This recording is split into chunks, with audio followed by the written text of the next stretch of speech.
자, 저희 고객님 사례에 대해서 좀 질문을 드릴게요. 네네. 저희 고객분 중에서 이제 근로생활을 오래 하셔서 돈 잘 모으셨습니다. 네. 부동산도 왔다 갔다 하시면서 목돈도 좀 만드신 네. 거예요. 그래서 이분이 소득이라고는 근로소득만 있으셨는데 이제 좀 자본이 생긴 걸 가지고 저희랑 같이 지폐일 투자를 좀 하시면서 네. 또 연에 받는 이자가 한 2천만 원 넘게 네, 되신 거예요. 네, 잘 네. 되셨죠. 네. 그래서 큰 돈을 저희와 함께 해주시는 감사한 분이신데 이분이 지금 엄청난 스트레스를 받고 있습니다. 네. 세금 때문에. 네. 어떤 거냐면 일단 연말정산을 지금 진행을 하고 있잖아요. 네. 회사에서. 네. 근데 들은 바로는 이분께서 금융소득이 2천만 원 넘어가기 때문에 네. 이분은 5월 달에 소득세를 또 내야 된다. 네, 네. 아니 나 1월 달에 세금 정리해가지고 연말정산해서 세금 냈고 한번 근데 5월 달에 세금 또 내란 말이냐. 네. 아니 소득이 두 가지로 늘었다고 해서 세금도 두 번 내야 되느냐. 아니, 뭐냐 이게. 네, 네. 약간 이런 생각을 갖고 계시는데 네, 네, 네. 이거 정리 좀 부탁드리겠습니다. 아, 예.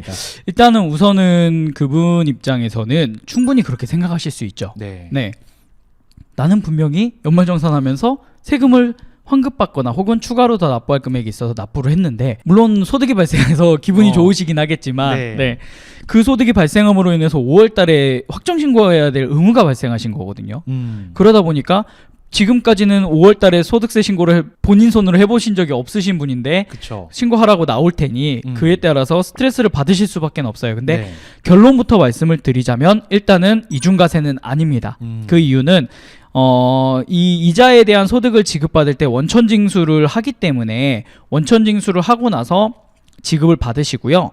그 원천징수된 세액과 기본적으로 종합소득세에 합산해서 근로소득과 금융소득을 합산해서 세금을 계산을 했을 때 네. 비교를 통해서 추가로 납부하거나 네. 예, 혹은 그럴 일은 거의 없지만 환급이 발생한다 그러면 환급을 신청을 하시는 거기 때문에 이중과세의 개념은 아니에요. 네. 다만 그분 같은 경우는 5월 달에 신고해야 될 의무가 발생을 하기 때문에 항상 생각을 하고 계셔야 되는 거죠. 2천만 원이 1년 연간 금융소득이 2천만 원이 넘었느냐 안 넘었느냐를 항상 신경을 쓰셔야 되고 네. 물론 요즘에는 이제 친절하게 세무서에서 합산해서 신고해라. 금융소득이 발생했으니까 종합소득세 신고를 5월 달에 해라 라고 안내장을 보내주긴 합니다만 그 안내장이라는 게 간혹 가다가 누락되는 경우도 있고요. 아니면 네. 우체통에 고의 보관되어 있는 경우도 있고 그럴 수 있죠. 네네. 네. 그렇기 때문에 항상 내가 2천만 원이 넘었다. 연말에 받는데 1년 동안의 금융소득이 2천만 원이 넘었다 그러면 5월 달에 종합소득세 신고를 해야 되는구나. 연말정산과는 별개로 해야 되는구나 라고 생각을 하셔야 되고요.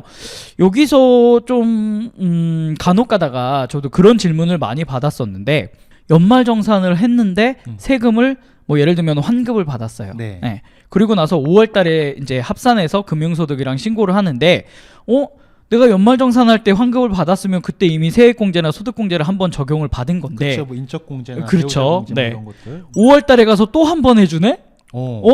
이거라면 나는 두 번 공제받는 건가? 요즘 말로 흔히 말하는 개꿀. 그렇죠. 네, 개꿀이구나 이렇게 얘기하시는 분들이 계신데 실제적으로는 그런 케이스는 아니에요. 이게 확정 신고를 하다 보니까 기본적으로는 기존에 연말정산했던 거는 말 그대로 그 소득만 있다고 가정하고 신고를 한 거기 때문에 그에 따른 환급액이나 차가감 납부세액이 발생할 수가 있거든요. 네. 근데 5월 달에는 다른 소득이 발생했기 때문에 다른 소득과 합산해서 다시 신고 과정을 다시 한번 밟는 것뿐이에요.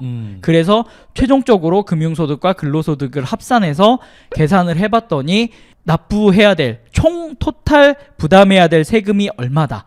그러면 그 금액을 기반으로 했을 때 내가 추가로 납부를 해야 되냐 혹은 환급이 발생하느냐 요걸 다시 한번 따져보는 과정이기 때문에 네. 공제를 두 번 받았다 이렇게 생각하시기에는 조금 무리가 있다라고 맞아요. 보시면 될 것 네. 같습니다. 근데 이런 종합소득세 신고를 처음 해보시는 분들은 네. 그렇게 생각하실 수도 있을 것 네, 같아요. 네, 네, 그렇죠. 세금 두 번 내라고 하면서 이거 다 공제는 똑같이 해준다고 하니까. 네, 네. 그렇구나. 종합소득세라고 해서 공제 안 해주는 거 아니잖아요. 네, 그렇죠. 네, 네, 네. 이것도 공제해주고 저것도 공제해주는 우리나라 좋은 나라네. 이렇게 생각할 수도 있을 것 네, 같아요. 네. 정리를 맞습니다. 해보자면은 연말정산은 근로소득에 관련된 세금만 정리가 된 거고. 네, 맞습니다. 5월 달에 신고하는 거는 근로소득 앤드 이자소득을 합산해서 세금을 정리하는 거잖아요. 네, 맞습니다. 그래서 5월 달에 정리해 보니까 네가 낼 세금이 예를 들어서 100만 원이야. 네. 근데 1월 달에 연말정산 해 보니까 세금 낸 게 50만 원밖에 네가 안 냈어. 네, 네. 그 나머지 50만 원만 더 내라. 네. 이런 식으로 다시 한번 정리를 하는 거지. 네, 네, 네. 두 번 하는 개념은 아니라는 네, 거죠. 맞습니다. 네. 좋습니다. 사실 이게 알고 나면 간단한데 맞습니다. 처음 겪게 되면 네, 네. 개념 정리가 우리가 안 돼 있다 보니까 세금은 늘 어려워요. 네. 예, 앞으로 맞습니다. 세금에 대한 많은 지식을 나눠주시기 부탁드리겠습니다. 네, 알겠습니다. 네.